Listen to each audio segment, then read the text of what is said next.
Julien? T'as-tu perdu... Ça se peut que j'ai perdu le... T'étais où? T'étais à une retraite jaune? C'est ça une retraite jaune? Hein? Mais c'est que le problème aussi, c'est que les gommes, tu donnes 2-3 mâchés, puis ça goûte plus rien. Non mais c'est sûr que si tu manges de la gomme juste pour le goût, t'es faite. T'es faite à l'os, ça va te coûter plus cher que de fumer. Mais si si tu manges de la gomme pour la texture, ça, là, va te dire, ça coûte pas cher. Bon. Tu pourrais remplacer ta gomme juste par un bout de caoutchouc. Par... Épisode 54? Ouais. C'est ça? 54. Il y a des plastiques chics du tabac aussi. Hein. Ça, c'est mauvais pour la dentition. Vincent Paquette, il chiquait du tabac dans l'armée. 55. Pas si un petit on en Ben oui, mais s'il avait passé... Mettons là, que Vincent, là, il s'était mis à triper, là, puis qu'il aurait chiqué du tabac pendant 20 ans. Là. Il est mieux d'avoir des bonnes assurances, c'est ça que je t'aimerais dire. Je pense qu'il a arrêté. Épisode 55, le 18 septembre, Vectembre.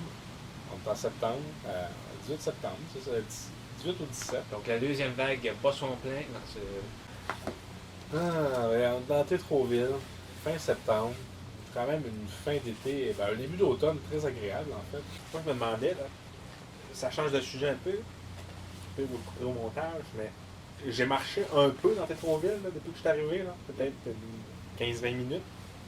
T'es allé à l'Orange Julius. T'es allé à l'Orange Julius, Thierry m'a offert justement une Orange Julius là, du même nom. Puis j'essayais de remarquer, il y a une nouvelle tendance à Québec, là, c'est vraiment plus important que ça l'était auparavant. C'est des gens en triporteur qui écoutent la musique bien forte. Puis maintenant, les vieux, ou les gens qui ont des problèmes de mobilité, qui utilisent ça, c'est du Scorpions qui écoutent à Québec.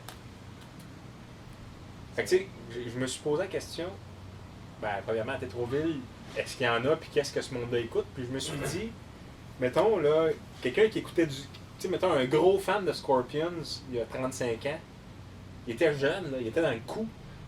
Il est rendu vieux aujourd'hui. Là, il est rendu vieux, puis il se promène en triporteur dans les rues de Limoilou en écoutant du Scorpions. Vous autres, là, quand vous allez être des vieux bums, là, en triporteur, quelque part en 2052, là, vous allez écouter quoi? J'écoute pas mal de la Libédas, ce temps-ci. Peut-être que je vais revenir dans ce genre de musique-là. J'écoute du Claude Pelgag puis du Lydia Kipinski. Je sais pas si ça s'écoute bien en triporteur. Mais non, mais c'est ça l'affaire. Je vais brancher c'est... mon petit clavier et je vais faire ma propre musique. Tu sais, mais ce que je veux dire, c'est que, mettons, là, quand tu vois quelqu'un là, te dépasser sa piste cyclable en triporteur à écouter du Scorpions, tu revires les yeux un peu, tu te dis, tu sais, mais peut-être qu'en 2052, là, toi, le vieux bum qui écoute du Claude Pelgag, le monde va faire, maudit, tu sais, maudit insignifiant, tu sais.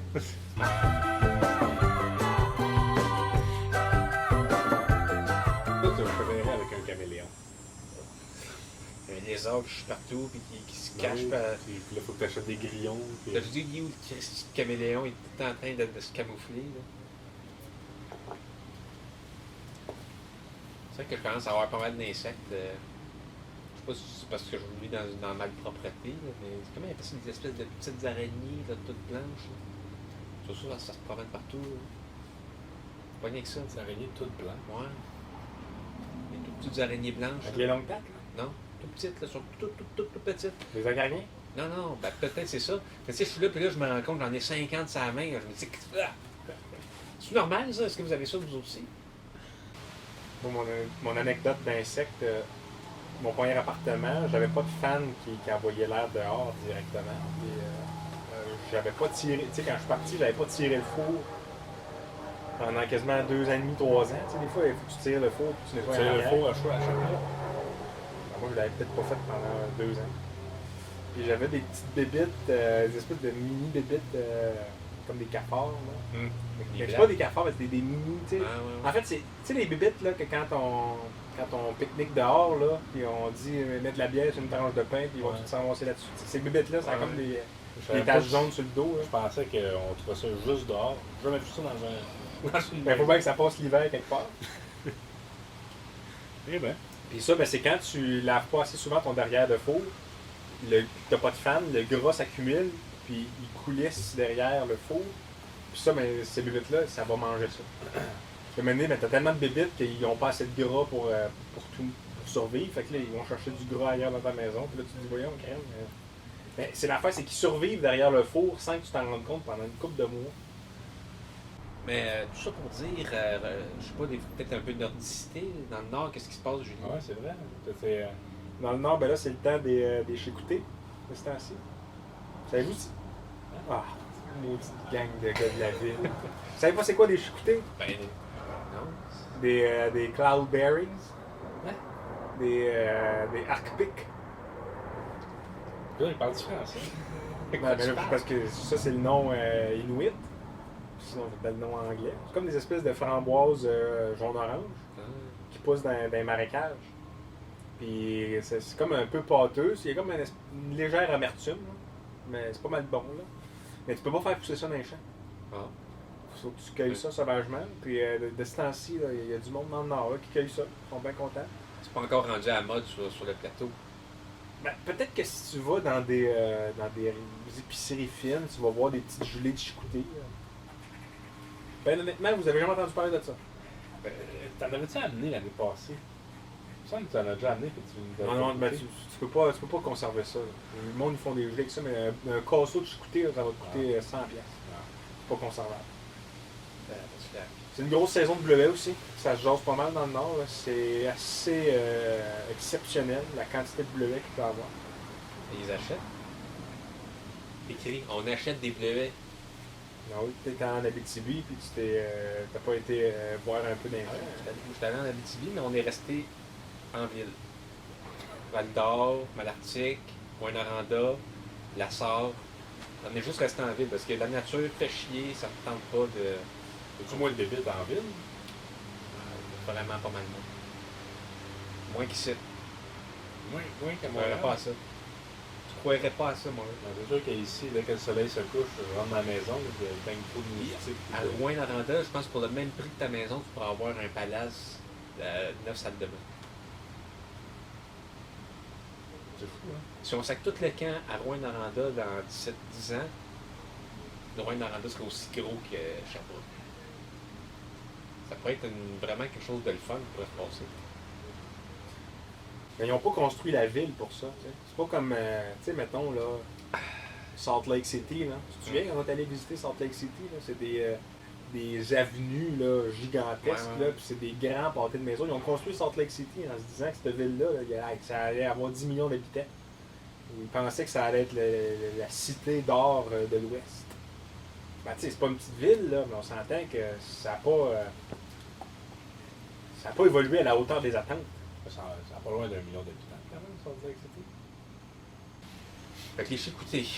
OK. Et pour nos auditeurs, pendant que j'y pense, on n'en a pas parlé, mais maintenant, sur la page YouTube du podcast, vous pouvez accéder aux épisodes par playlist. Là. Donc, si vous voulez réécouter là, tous les épisodes de la saison 1, par exemple, ils sont regroupés au même endroit. Si vous voulez écouter tous les épisodes dans lesquels Julien, notre spécialiste de la nordicité, est présent, ben, ils sont regroupés également dans une playlist. Donc, gênez-vous pas d'aller essayer ça. Puis si vous voulez écouter tous les épisodes avec moi, ben, c'est-à-dire que vous écoutez tous les épisodes sauf l'épisode Voyage à la tombe. Ça vaut-tu la peine de voir ça, la baie d'Ouganva, Julien? Ben oui, oui, ça vaut la peine. Ah. Saviez-vous que c'est la 2e place au monde avec les plus grosses marées Après la baie de Fungi. après la baie de Fungi? Cool donc. Si c'était pas du Canada, il n'y aurait pas de marée. Ben, il n'aurait pas des aussi impressionnantes que ce qu'on connaît. Je me souviens aussi, on est allé voir le rocher percé, puis c'était la marée basse. On est allé jusqu'au rocher. Je sais pas si il y a encore le droit de faire ça. Moi, j'avais pris un morceau du rocher percé. Je pense qu'on n'a plus le droit de faire ça. Non, puis toi, si on t'avait pas empêché de continuer, là, T'aurais foré un trou, mis 3-4 tubes de dynamite, puis tu te serais laissé aller sur le rocher percé. C'est facile. Vous savez que le rocher percé, à l'origine, quand Jean Cartier est arrivé au Québec, qui s'appelait pas encore le Québec, le rocher percé, c'était 2 trous. Maintenant, il y a comme une barre comme ça, puis un trou à côté. Mais avant, c'était 2 trous. Je sais pas si vous voyez ce que je veux dire. Je vois ce que tu veux dire. Puis tu penses-tu que les Vikings, eux autres, ils en ont vu 3? Ça, c'est une affaire. Hein. Si les Vikings étaient restés, on serait Vikings.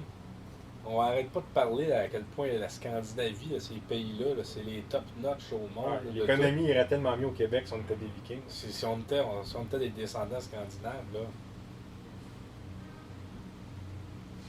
Ben, ils sont venus au Québec, mais ça se peut. Ça se peut qu'il y en ait qui ben, je sais pas c'est quoi les recherches disent à ce niveau-là, mais ça se peut qu'il y en ait qui soient restés. Ils se seraient mis à parler français? Il me semble, tu sais, on a de l'air plus viking que bien du monde. Tu sais, si on se faisait mettre, tu sais, les 3 côte à côte, que les gens disaient, mettons, on disait, ces gens-là sont pas québécois, de quelle nationalité pensez-vous qu'ils sont? Est-ce qu'il y en a il y en a qui diraient suédois? Ouais, mais c'est un Scandinave, il y en a beaucoup qui sont blonds, hein, c'est ça. Ouais. Ouais, fait que épisode 55. Ouais, épisode 55, 18 septembre, mettez vos coupe-vents, profitez de l'automne, là, les pommes, allez cueillir des pommes. Les journées rafraîchissent, puis les nuits raccourcissent, ça paraît. Ouais, ça se peut aussi qu'il fasse chaud, parce que des fois en septembre, il y a des journées pas mal chaudes. Mais... Pour ceux qui suivent la page Facebook, ben, la saison des tempêtes de neige, ça va reprendre son cours, là, aussitôt que ça part. Évidemment, on a une année bissextile en 2020, donc on commence par la lettre Z cette année. Ouais. Puis Renaud et moi, on continue le stand-up, on continue de peaufiner nos blagues, nos sketchs, nos numéros. Donc le stand-up, ça continue. Julien, c'est la note d'ordicité. Je ne sais pas combien de fois il va pouvoir venir à Montréal, Surtout ben, que les chemins soient bloqués par la neige. Ouais. Ben, c'est la fin du podcast, et puis merci beaucoup d'avoir été là. Épisode 55, merci tout le monde. Adios. Adios.